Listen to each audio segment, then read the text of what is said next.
3. नारायणी सेना के सेनापति सात्यकी। युद्ध के पहले दुर्योधन भी श्रीकृष्ण से युद्ध में अपनी ओर से लड़ने का प्रस्ताव लेकर द्वारिका गया। उसके कुछ देर बाद ही अर्जुन भी वहां श्रीकृष्ण से युद्ध में सहयोग लेने के लिए पहुंच गए। उस दौरान श्रीकृष्ण सोए हुए थे। दोनों ने उनके जागने का इंतजार किया। जब श्रीकृष्ण की आंखें खुली तो उन्होंने सबसे पहले अर्जुन को देखा, क्योंकि वह श्रीकृष्ण के चरणों के पास बैठा था। अर्जुन को देखकर उन्होंने कुशल क्षेम पूछने के बाद आगमन का कारण पूछा। अर्जुन ने कहा, हे वासुदेव, मैं भावी युद्ध के लिए आपसे सहायता लेने आया हूँ। अर्जुन के इतना बोलते ही सिरहाने बैठा हुआ दुर्योधन बोल उठा, हे कृष्ण, मैं भी आपसे सहायता के लिए आया हूँ। चूंकि मैं अर्जुन से पहले आया हूँ, इसलिए सहायता मांगने का पहला अधिकार होना चाहिए है।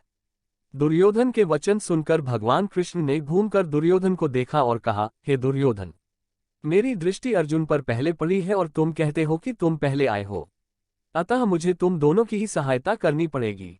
मैं तुम दोनों में से एक को अपनी पूरी सेना दे दूंगा और दूसरे के साथ मैं स्वयं रहूंगा। अब तुम लोग निश्चय कर लो कि किसे क्या चाहिए।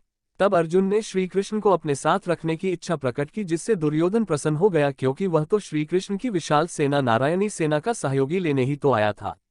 इस प्रकार श्रीकृष्ण ने भावी युद्ध के लिए दुर्योधन को अपनी सेना दे दी और स्वयं पांडवों के साथ हो गए। कालारिपेटु विद्या में पारंगत श्रीकृष्ण की नारायणी सेना को उस काल में भारत की सबसे भयंकर प्रहारक माना जाता था। सात्यकी नारायणी सेना प्रधान सेनापति थे। कायदे से उन्हें अर्जुन की ओर से लड़ना चाहिए थे, लेकिन उन्होंने पांडवों की ओर से लड़ने का तय किया था।